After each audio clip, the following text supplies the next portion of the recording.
The Mojave Desert burned under the California sun, turning the Marine base at 29 Palms into a furnace where rifles cracked and voices barked orders across the open range, and while young men in camouflage sweated and cursed at missed shots, inside a dim latrine block, a woman knelt on her knees, scrubbing the floor as if her entire life depended on the shine of that concrete. Her name, stitched in fading thread on a gray uniform, was Claire Donovan, though few ever cared to read it, because to them she was nothing but the janitor, the woman pushing a rattling cart from one end of the base to the other, invisible in plain sight, a ghost among uniforms, yet behind the strands of hair pinned in a messy bun, behind the freckles on her cheeks and the downcast green eyes, there lived a secret 8 years buried, a truth heavier than the mop she carried. The door banged open with the weight of a boot, and Staff Sergeant Mark Dempsey filled the frame, his muscular arms bulging beneath a sweat-stained shirt,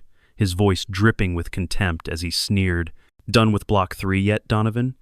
And the laughter of the young Marines behind him carried through the tiled room like mockery carved into stone. Claire rose slowly, her shoulders rounded, her gaze lowered, the very picture of submission, and when Dempsey's boot sent her water bucket skittering across the floor, suds spilling over the tiles she had just scrubbed, the Marines howled with laughter. But out on the range, the frustration of the sniper team rang louder, curses following each missed shot at targets 1,800 yards away, and in that moment Claire's eyes flicked toward the window where the desert wind bent the flags, and her mind calculated, not as a janitor but as the Valkyrie she once was, the ghost sniper of Ramadi whose trigger pulls had saved lives even as mortars rained fire, the woman who had dragged this very same Dempsey from a burning Humvee with 2 bullets in her shoulder. The woman the world had branded a coward, so others could keep their secrets clean. She said nothing, only set the mop aside, her movements measured, her heart steady as it had always been when chaos roared. And for an instant the corner of the room seemed to breathe with history, because leaning against the wall was a long canvas bag coated in dust, a bag the Marines assumed carried wrenches or rags, never suspecting it carried something far deadlier than bleach, the relic of a past they were too young to understand. Claire's hands trembled briefly as she gripped her cart, not from weakness but from memory, from the weight of 8 years in the shadows, and under her breath, so quiet no one could hear, she whispered, "Some things never wash away." With that, she pushed open the door, sunlight striking her face, the sound of gunfire drawing her toward the range, where 5 frustrated Marines lay behind $50,000 rifles and failed again and again, and where destiny was waiting for a forgotten soldier disguised as a janitor, ready to remind them that not all heroes wear stripes on their sleeves, and not every battlefield ends when the shooting stops. The heat outside was suffocating, a curtain of desert air shimmering across the rifle range, where 5 Marine snipers lay prone behind their state-of-the-art rifles, scopes glinting, barrels resting on bipods, and yet every shot rang out empty. Steel targets standing untouched at 1,800 yards, taunting the very men trained to hit them, while officers paced with growing impatience and curses filled the air. Claire Donovan stepped into this scene as if by accident, her cart squeaking across the packed dirt, her gray uniform, a stark contrast to the high-tech gear sprawled across the firing line, and immediately she felt eyes on her, hostile, dismissive, the way soldiers look at someone who doesn't belong. Lance Corporal Emily Carter, her blonde ponytail snapping in the hot wind, spotted Claire first, pointing with disgust. "Hey, janitor, this is a restricted area. Get lost!" Her voice carried sharp and confident, the kind of confidence only the young have, especially when they think they are the best. Claire stopped but didn't back away, her green eyes scanning the flags downrange, the shimmer of heat waves rising from the rocks at 1,000 yards, the funneling wind twisting between the ravine walls at 1,500, the subtle lie of the flag at the target itself, and without realizing, she murmured under her breath, "Thermal updraft at 1,000, funnel effect left side at 1,500, main current false at the target." Words that hung fragile in the desert air. Tyler Bennett, the youngest of the team and eager to prove himself, pushed off the ground and spun on her, his face flushed with irritation.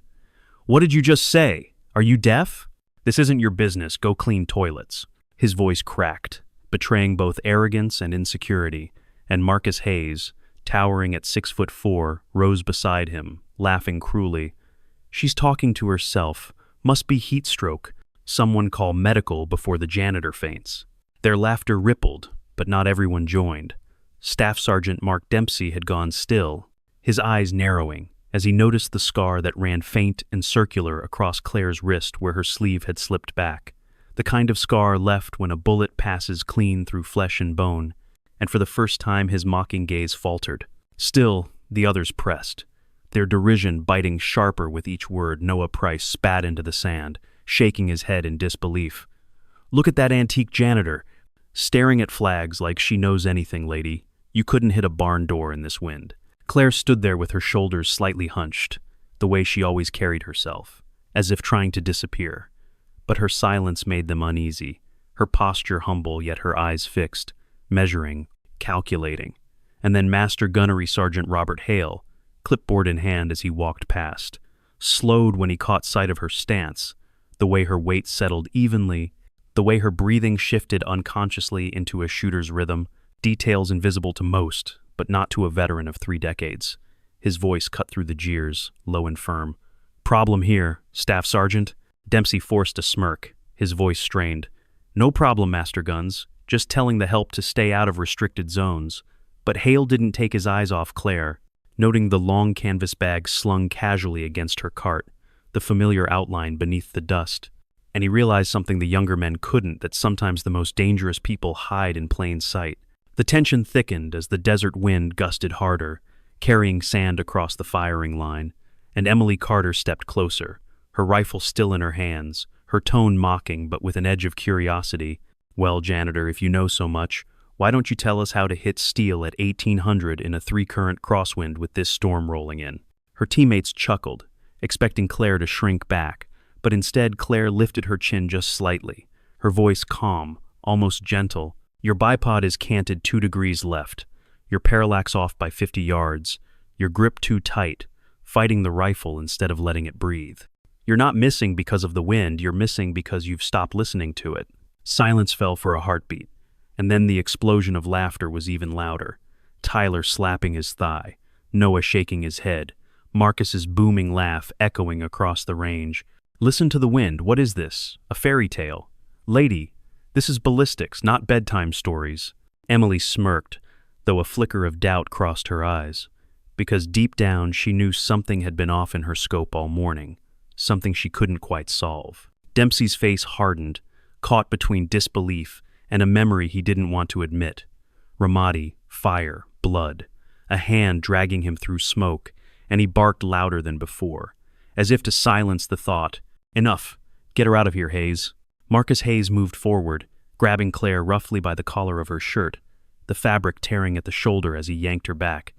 But before she could stumble, Hale's voice cracked sharp as a whip. "Let her go, Sergeant, now." Hayes froze, confused by the sudden authority in Hale's tone, and when he released her, the edge of black ink was visible where her shirt had ripped part of a tattoo, wings etched into her back, the fragment of a mark no ordinary janitor would carry. For a long second, no one spoke, the desert wind howling between them, flags snapping violently downrange, rifles lying heavy in the dirt, and Claire Donovan stood in the middle of it all, her torn shirt fluttering, her breathing steady, eyes unreadable, as if daring them to keep laughing. In that moment, the mockery thinned, replaced by something colder, uncertainty, and though none of the Marines would say it aloud, a question now hung heavy in the air. Who exactly was this woman they had been ridiculing all along? The desert air thickened as the wind picked up, dust swirling across the firing line like a restless ghost, and while the Marines squinted against the grit, Claire Donovan walked with deliberate calm toward her cart, her hands steady despite the tremor in her right wrist. And when she unbuckled the straps of the long canvas bag and laid it across the dirt, the laughter that had been simmering broke out again, Noah Price shaking his head with open derision. What's she got in there, a broom? Maybe a museum piece? But the laughter died a little when the worn fabric peeled back to reveal a rifle older than most of the men standing there. A Remington 700 with a walnut stock scarred by time and battle, its scope simple, almost primitive compared to the sleek, computerized optics mounted on the rifles beside them, and Claire lifted it with the kind of unconscious competence only years of muscle memory could forge, settling the weapon into her hands as if it belonged there, not like something borrowed, but like an extension of her own body. Marcus Hayes scoffed loudly, spitting into the sand. "Lady, that thing belongs in a pawn shop. You think you're going to show us how it's done with a relic?" Emily Carter folded her arms, eyes sharp but skeptical, her tone cutting. "All right, janitor, let's see your miracle, because the best of the Corps couldn't touch steel today." Claire didn't flinch, didn't rise to their mockery. Instead, she slid into a prone position, not even using the bipod but resting the rifle across her rolled canvas bag, her breathing steadying into a rhythm the young Marines didn't recognize, her cheek pressed gently against the stock, her eye aligning with the scope not to read instruments but to read the world itself. Master Gunnery Sergeant Hale leaned forward, his veteran eyes narrowing, catching the micro-adjustments in her shoulders, the way her fingers curled on the trigger without hesitation, the subtle synchronization of breath and heartbeat, and under his breath he murmured, "She knows exactly what she's doing." The wind howled harder, carrying sand that bit into exposed skin, flags snapping violently, visibility dropping as the edge of a sandstorm crept across the horizon, and Tyler Bennett barked out, half in disbelief, half in challenge, "Targets at 1,800 yards? With that antique? Impossible." Claire's voice was soft, barely carrying over the wind, but it cut like steel. Impossible is just another word for what you haven't learned yet. Her finger took up the slack on the trigger. The rifle cracked with a thunderclap, the recoil absorbed in the steadiness of her frame, and for 2 long seconds, there was only the desert's roar, until a faint ring echoed back from steel downrange, dead center, confirmed by Evans in the range tower, who shouted with a voice cracking in awe, "Hit dead center."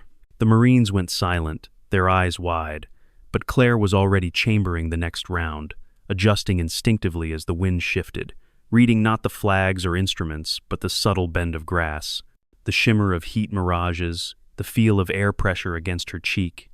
And again the rifle barked, another distant ring singing across the storm. 2 for 2. Emily's arms dropped, her mouth opening as disbelief cut into her confidence, Marcus muttering, "No way, no damn way." The third shot came as the sandstorm thickened, visibility dropping so low the targets blurred even through advanced optics. But through the primitive glass, Claire's eye stayed steady, her body knowing the rhythm of chaos as if it were an old song. And when the trigger broke the silence again, the steel answered faithfully, a third perfect strike. Sweat ran down Dempsey's face, though not from heat alone.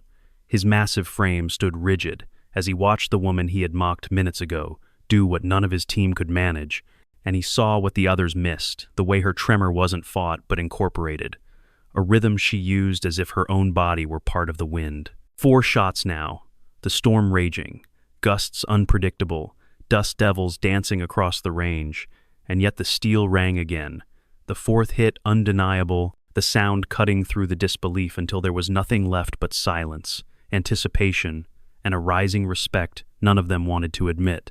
Claire rested, inhaled deeply, then whispered, "One more," for the ones who didn't make it, her voice carrying a sorrow none of them understood, and she closed her eyes briefly, as if in prayer, before pulling the trigger for the 5th time.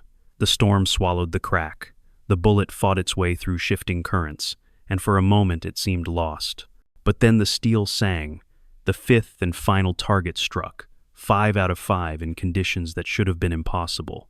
The Marines stood frozen, mouths dry, eyes fixed on her like they were seeing her for the first time, and even the storm itself seemed to pause, the desert holding its breath for the woman they had thought was nobody. Claire pushed herself up slowly, her joints stiff, the torn gray shirt fluttering, the edge of her tattoo visible, and as she slung the rifle with practiced ease, she looked at the stunned men and spoke with quiet finality. "Your computers can measure numbers, but they can't measure truth. The wind doesn't lie, you just haven't learned how to listen."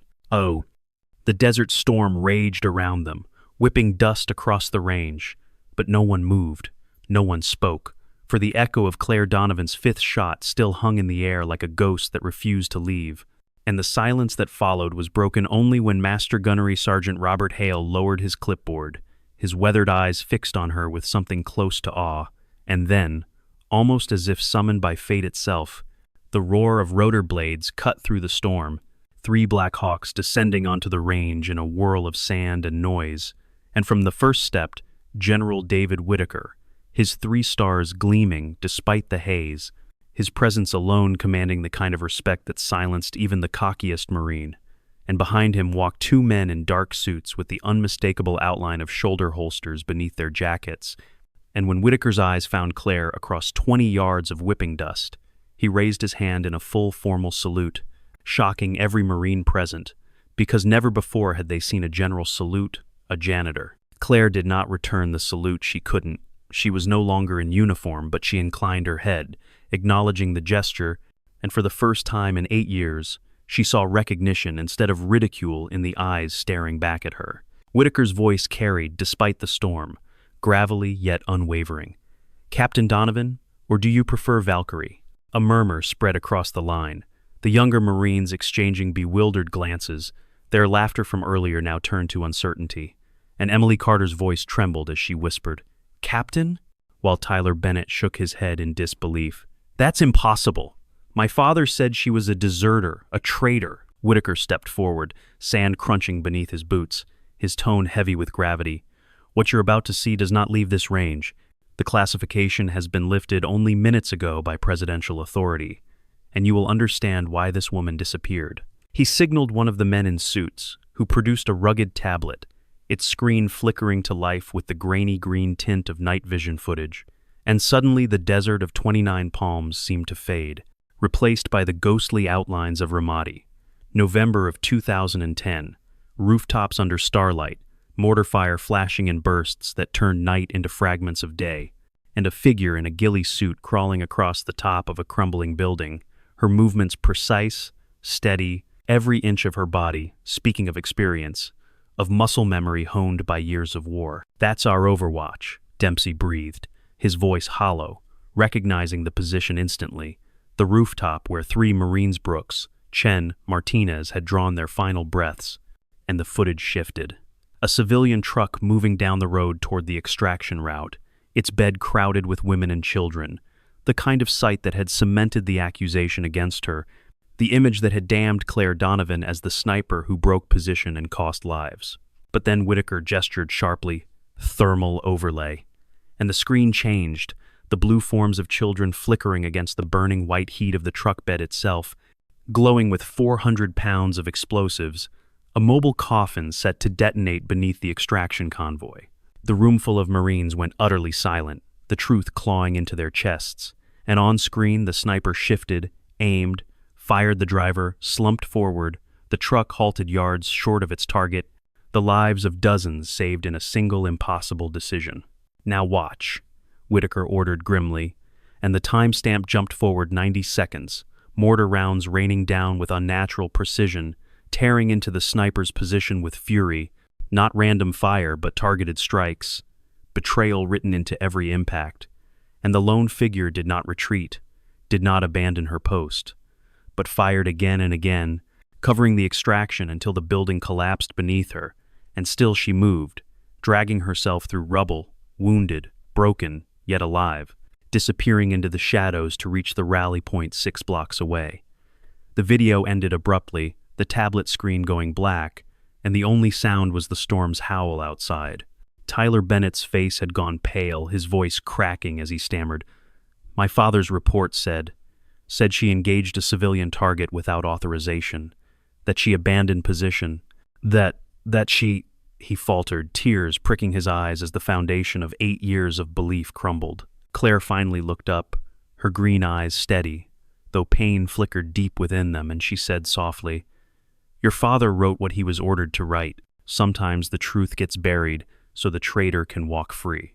Emily Carter stumbled back a step, her fists clenched, her voice breaking. "My brother died there, Brian Carter. He wrote that you left them, that you chose civilians over Marines." Claire's voice was no louder than the whisper of the storm outside, but it carried, "I chose to stop Rashid, the man who planned to blow your brother sky high, and someone on our side gave him our position. Your brother never had a chance, not because of me, but because betrayal sat higher than us all." Dempsey's face, once carved from stone, cracked, the weight of 8 years of hatred dissolving into horror as he realized she had saved his life that night, pulling him from the burning Humvee, even as her own blood poured out. And he whispered with a voice raw from guilt, "God help me, I called you a coward. For 8 years I believed the lie." Hale's voice rumbled, low but firm, "And for 8 years she carried the blame so you didn't tear yourselves apart searching for answers that would have gotten you killed too." The younger Marines stood frozen, their arrogance shattered, their world turned upside down. And outside, the storm pressed against the walls of the range building as if the desert itself bore witness to the truth at last revealed. And for the first time in years, Claire Donovan was no longer just a janitor, she was Valkyrie, vindicated, but carrying scars that no video could ever erase. The storm outside pounded against the range buildings like a living thing, sand scraping at the windows with 1,000 tiny claws.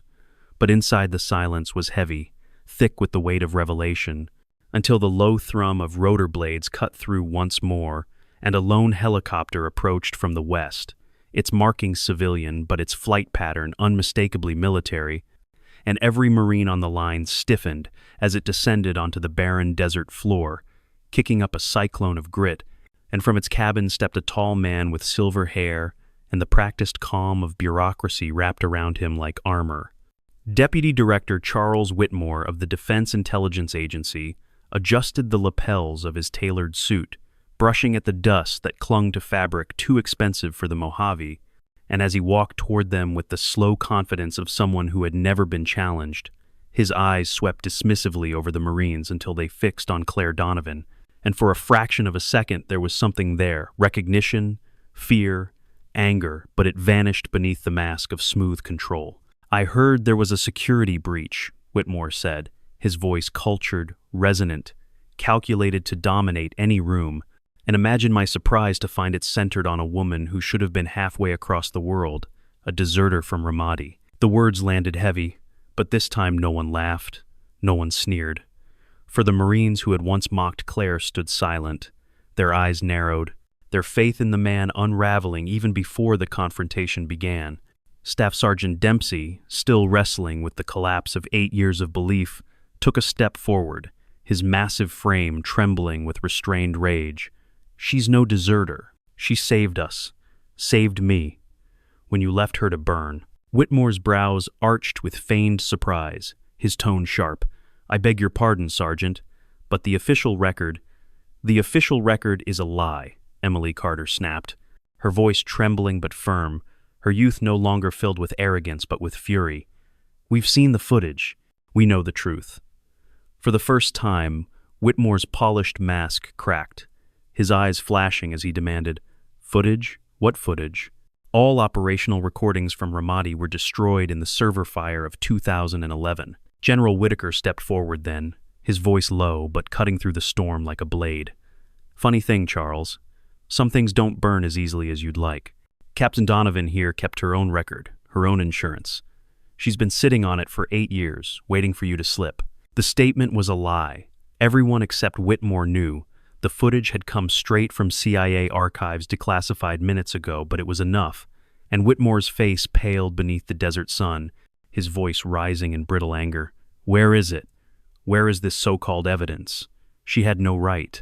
Claire, who had stood silently all this time with her rifle still slung at her side, finally spoke, her voice soft but carrying an edge sharp enough to cut bone. "I had no right to protect myself when you sold our position to Rashid.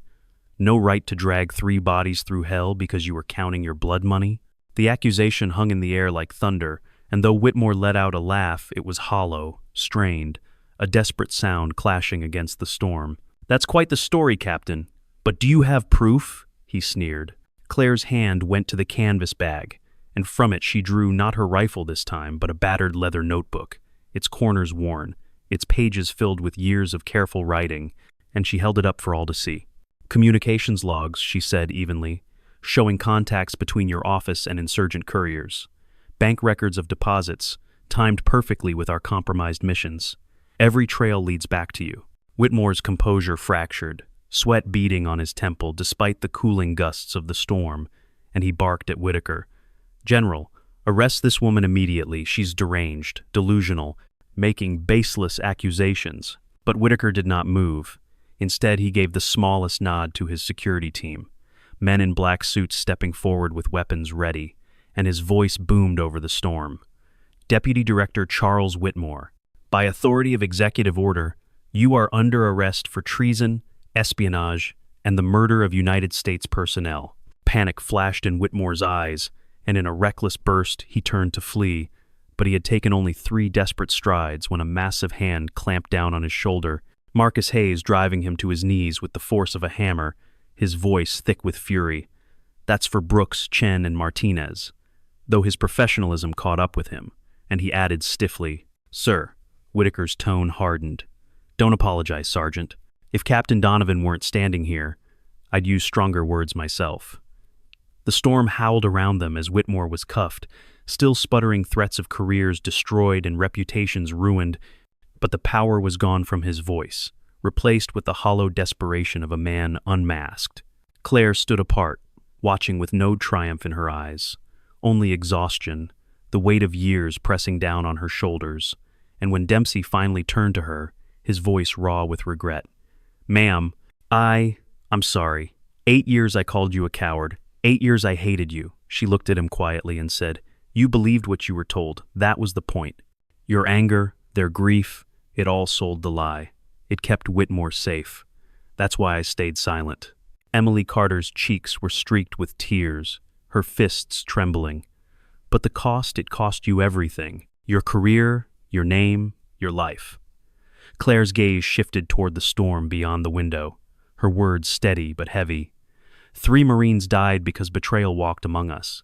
If my silence gave their families someone to blame, if it caught the man who sold them out, then it was worth it. And as the storm howled louder, shaking the very walls, the young Marines realized that the woman they had mocked for scrubbing toilets was the reason they were still alive, and that the real traitor was now shackled at their feet, dragged away into the storm he had once controlled, his downfall echoing in every grain of sand that lashed against the desert walls. The storm finally broke, its fury fading into a restless whisper, the walls of the range control building rattling as if the desert itself had exhaled, and inside the Marines gathered in a circle around Claire Donovan, no longer mocking, no longer doubting, but watching with a mixture of awe and guilt as General Whitaker stepped forward with the gravity of a man who carried both orders and respect, his voice steady as he declared, "Captain Donovan, this morning the President signed your full reinstatement back, pay, rank, restored, assignment of your choice. America needs you back." And the words seemed to hang in the air, heavy and tempting, but Claire stood unmoving, her torn gray shirt still fluttering from the draft, her green eyes calm as she shook her head slowly. "I appreciate the offer, General, but I'm done with that life." A murmur rippled through the room, disbelief etched on young faces, Emily Carter's brows furrowed. Tyler Bennett's lips parted as if to protest. Even Dempsey's massive frame seemed to deflate, because they had expected a triumphant return, a vindicated warrior stepping back into the spotlight, not this quiet refusal. Whitaker's eyes narrowed, not in anger but in something closer to sorrow. "Captain, you are one of the best shooters this country has ever known. You've carried burdens no one should bear, and you still stand. Why walk away now?" Claire's gaze drifted over the Marines, their rifles still resting against the wall, their faces flushed with the shame of misunderstanding, and she asked softly, "Tell me, Sergeant Hayes, when you saw me this morning, what did you think?" Marcus Hayes shifted uncomfortably, his voice gruff but honest. "I thought you were just a janitor. Nobody important." Claire's faint smile cut deeper than any reprimand. "Exactly. And how many others do you dismiss every day? The cook who keeps you fed, the mechanic who keeps your trucks alive, the clerk who makes sure you have ammunition. How many invisible hands hold this place together while you walk past without seeing?" The words landed like rounds hitting steel, and one by one the Marines lowered their heads, realization settling heavy on their shoulders. Claire continued, her tone quiet but unyielding. "I've seen war strip men of their humanity, and I've seen ordinary service give it back. You call what I do invisible, but invisibility is a kind of power. You see everything when no one sees you." She paused, letting the silence weigh down, then added, "Respect is earned, not given. Freedom means standing tall even when you shake." Hale, the old gunnery sergeant, nodded slowly, recognition in his weathered eyes, and Whitaker looked away, understanding that no order could compel a soul that had chosen peace. Emily Carter, tears shining in her eyes, stepped forward, her voice raw. "Then teach us, ma'am, please. We mocked you, but we want to learn. How do we see what you see?" Claire inhaled, the memory of Ramadi flashing in her mind, then moved toward the window where the last tendrils of sand twisted through the desert air, and she spoke softly. "Close your eyes. Listen." The Marines obeyed reluctantly, their boots scuffing the floor, and the storm's remnants became a chorus, the whistling of wind through gaps in the roof, the rattle of siding, the distant ping of debris striking steel. "The storm isn't one sound," Claire whispered. "It's layers, a symphony.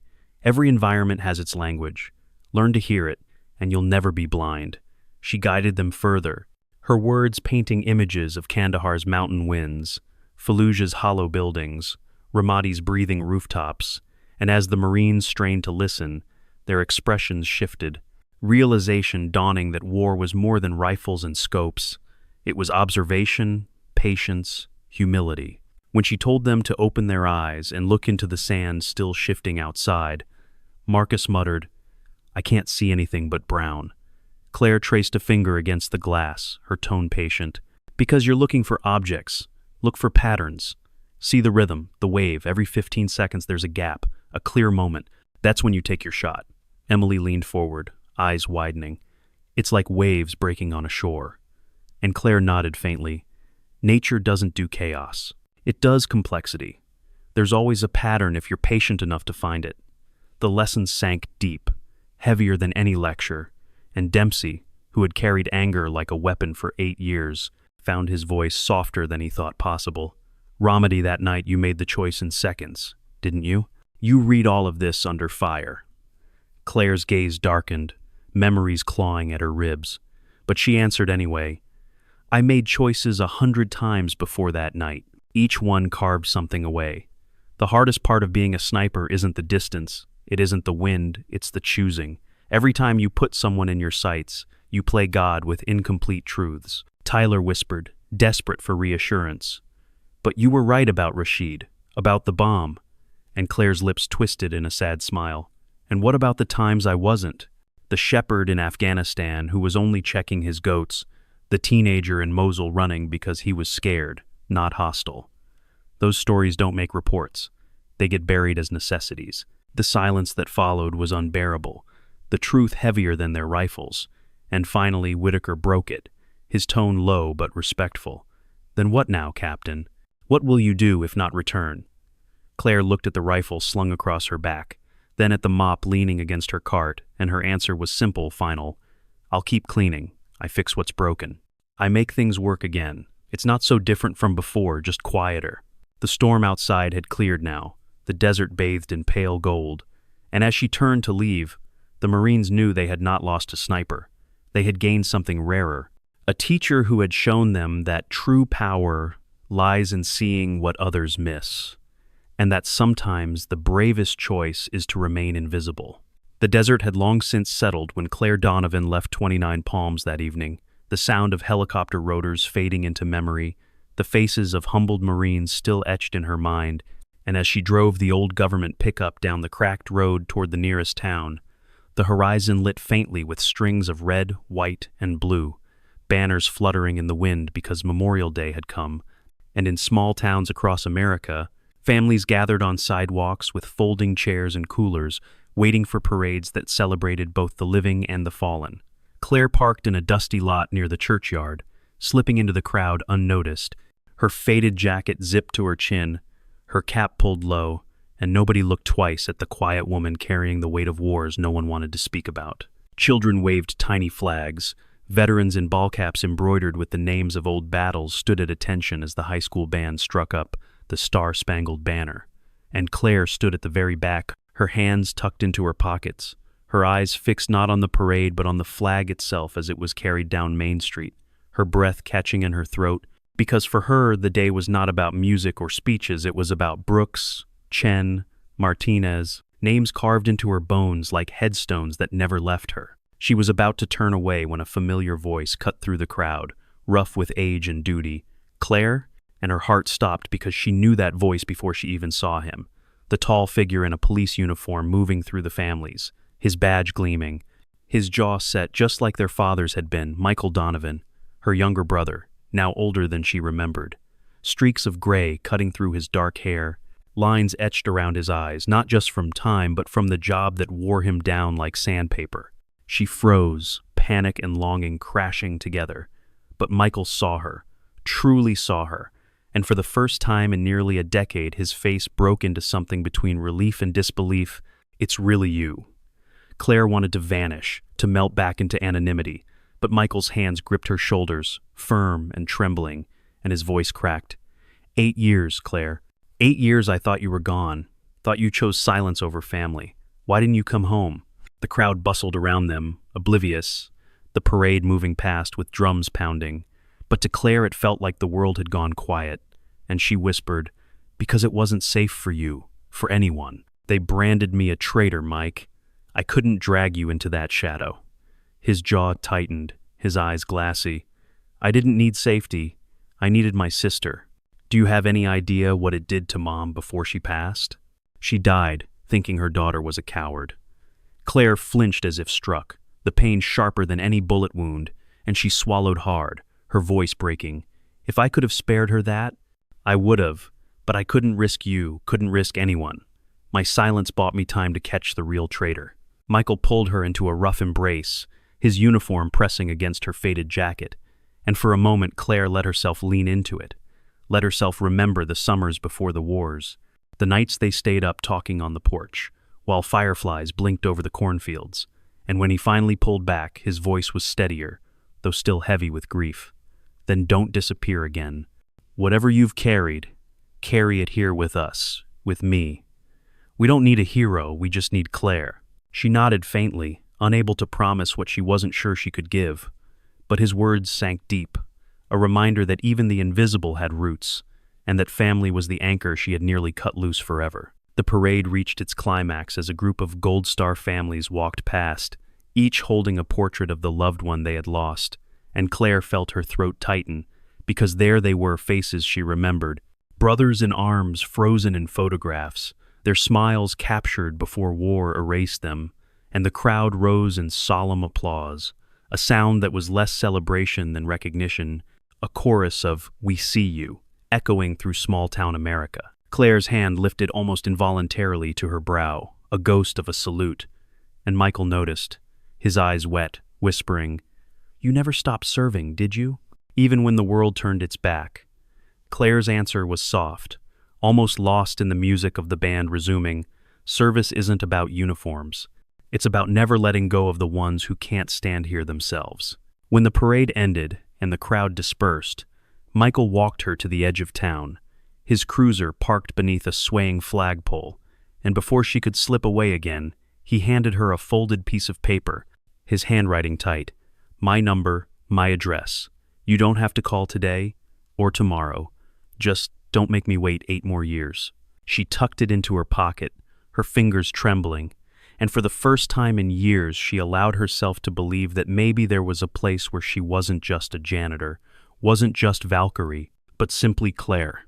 As the sun dipped behind the desert hills, painting the sky in hues of crimson and gold, she watched families pack up chairs, kids chasing each other with sparklers, and veterans shaking hands, and she thought of the lesson she had given the young Marines only hours earlier, that the hardest shots are the ones you don't take, and she realized the same was true here. Sometimes the bravest act wasn't pulling a trigger, but choosing to stay, to show up, to let someone see you after all.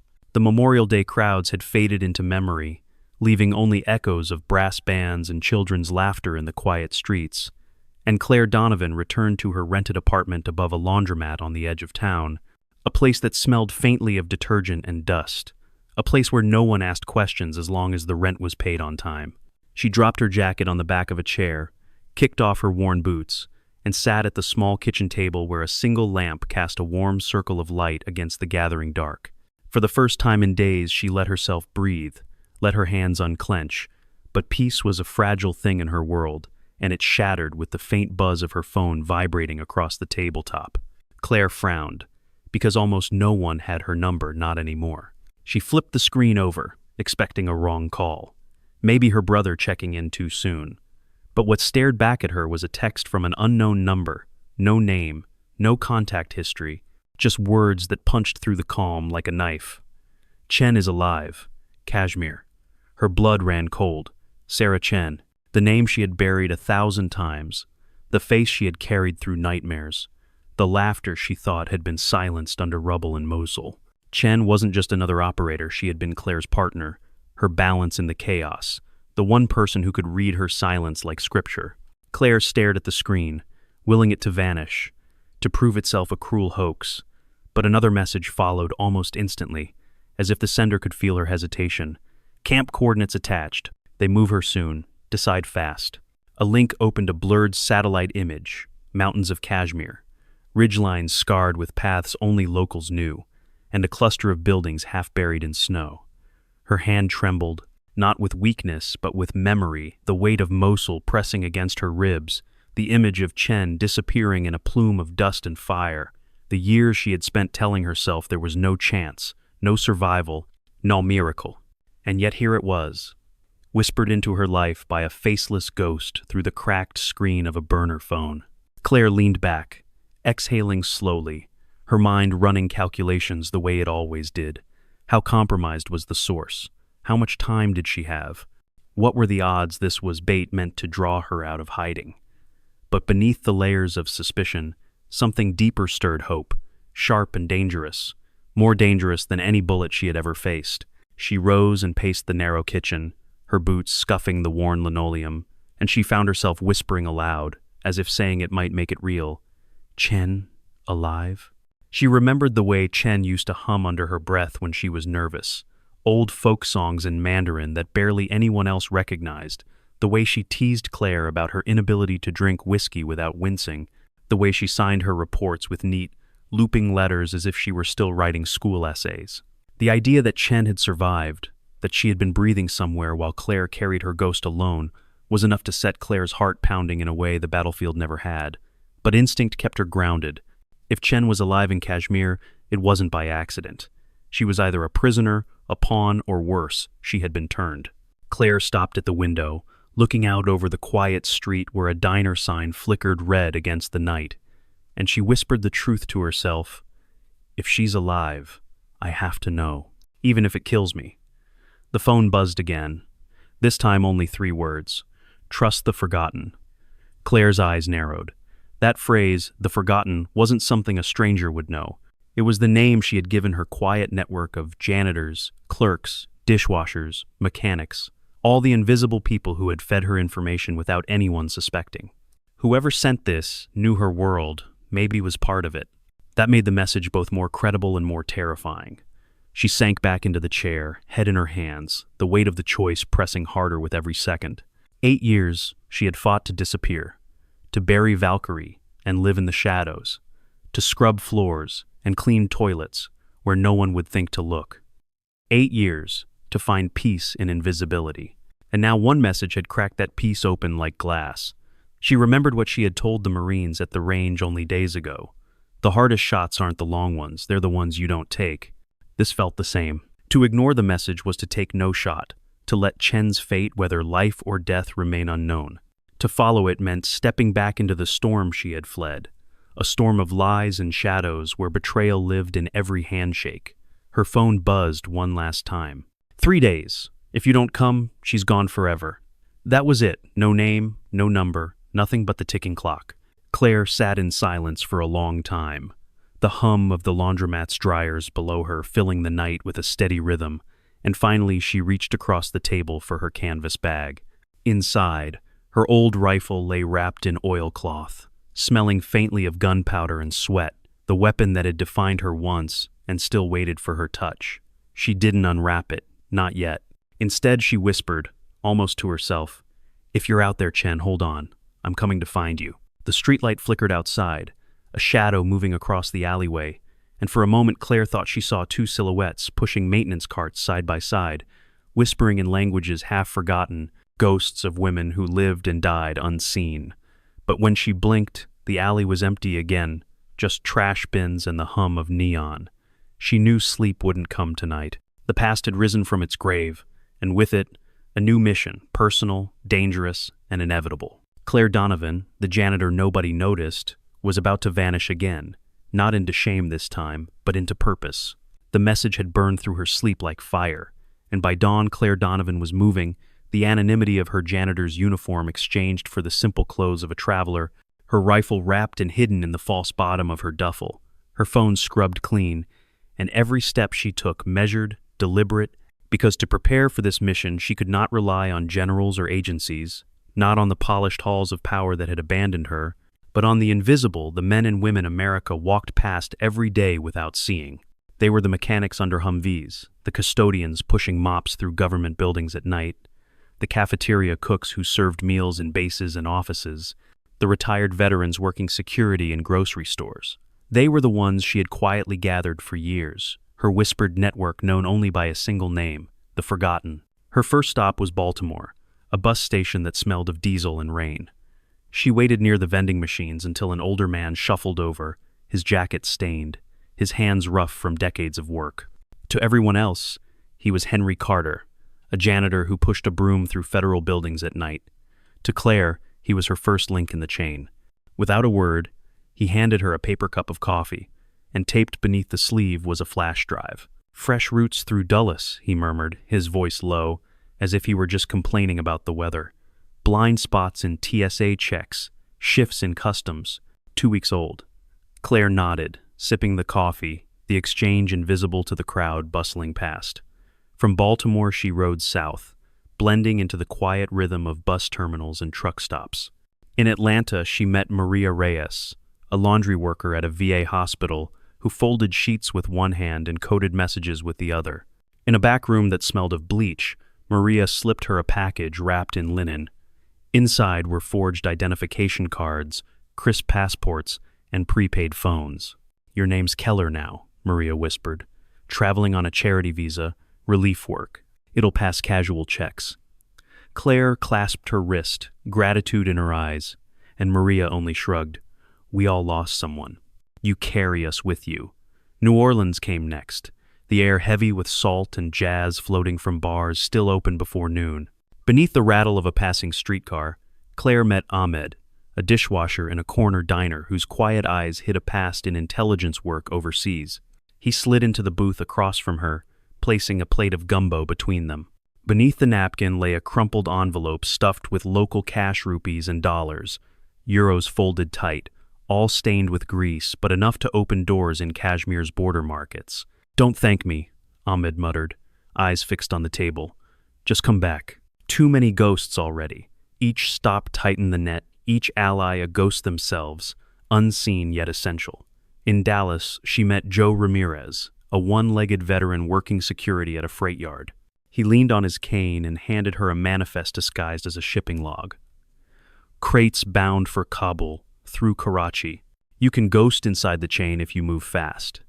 In Chicago, a Somali cab driver named Yusuf drove her in circles for an hour, passing her a burner laptop wedged beneath the seat.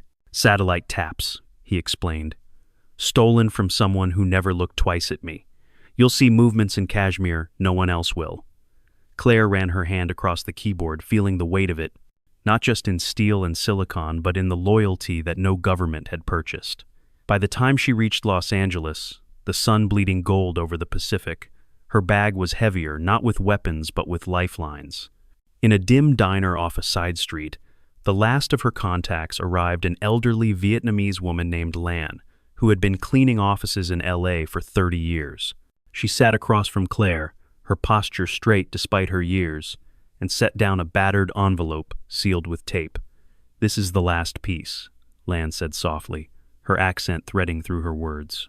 Inside was a simple photograph, a training camp hidden in the mountains, the same one from the anonymous text, but clearer, marked with hand-drawn notes in the margins. "It came through channels you don't want to know," Lan continued, "but it's real. They move prisoners every 30 days. You've got one window." Claire looked at her, at the lined face of a woman no one on the street would ever notice, and she whispered, "Why risk this?" Lan's smile was tired but fierce, because forgotten people know what it means to be left behind. Don't let her stay forgotten.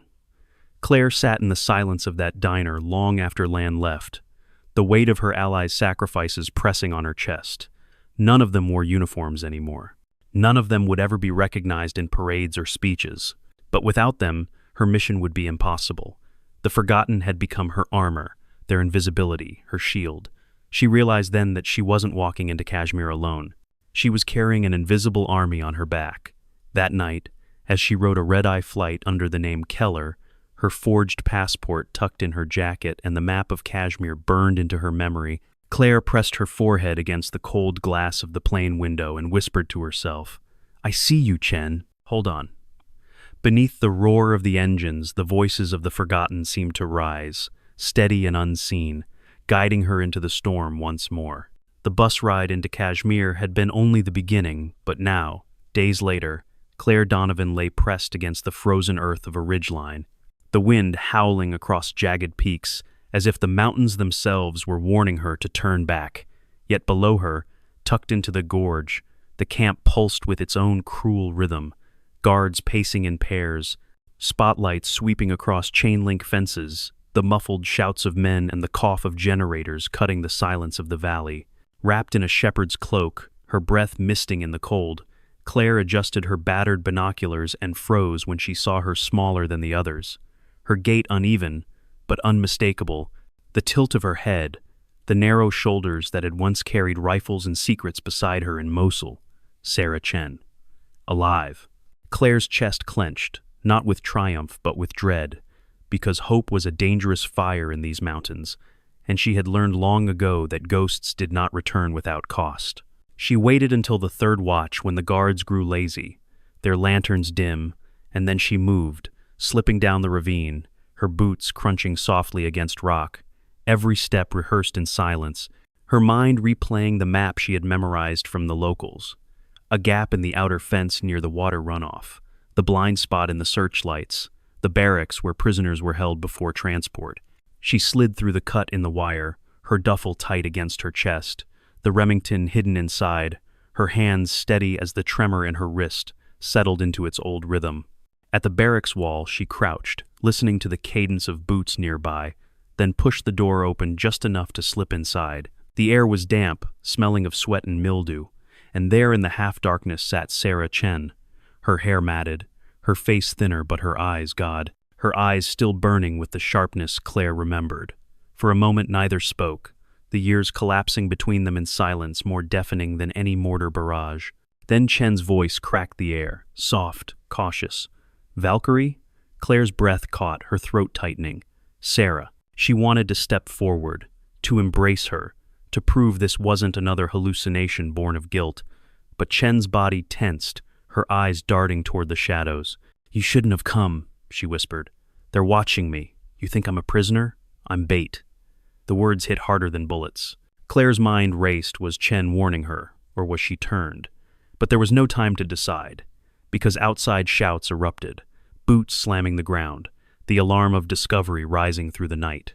Claire grabbed Chen's wrist, the scarred one she had once bandaged years ago, and hissed, "Then we leave together, or not at all." What followed was chaos.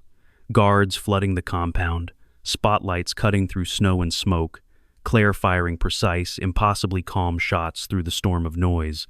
Every pull of the trigger measured not by rage, but by discipline, by the rhythm she had taught herself to hear in the desert winds. Chen moved beside her, slower but still lethal, her knife flashing in silence against men who underestimated a prisoner. They burst through the breach in the fence, just as the first mortars lit the ridge, running side by side into the mountains, chased by voices that grew fainter with each desperate step. Hours later, breath-ragged, they collapsed against the rocks of a high pass, the valley burning below, and Claire finally turned to Chen, searching her face. "Are you with me?" she asked, her voice raw. Chen's answer was a tired smile, bitter but real. "I was always with you. They couldn't break that. Not then, not now." As dawn broke, painting the peaks in crimson and gold, the two women watched smoke rise from the camp like incense for the dead, and Claire felt the weight of every ghost. Brooks, Chen, Martinez rest lighter for the first time. The world would never know this battle, never mark it in speeches or parades.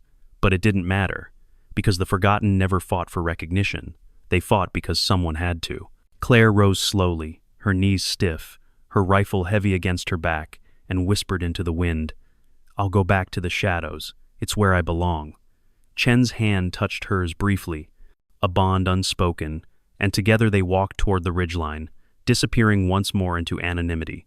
And as their silhouettes faded, I want you, the one listening, the one who has walked every mile of this story, to remember that invisible heroes are all around us.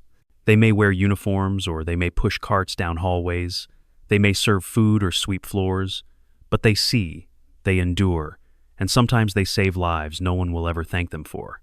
If you felt the weight of Claire's journey, if you believe stories like hers deserve to be told, then let this not be the end. Share her story so others can see. Press the like so it carries further, and subscribe so you don't miss the next chapter of battles fought in silence. Because the forgotten are never truly forgotten, not if we choose to remember them. Thank you for staying until the very end of this long road. From me, and from the ghosts who walk beside Claire Donovan, goodbye for now, until the next story calls.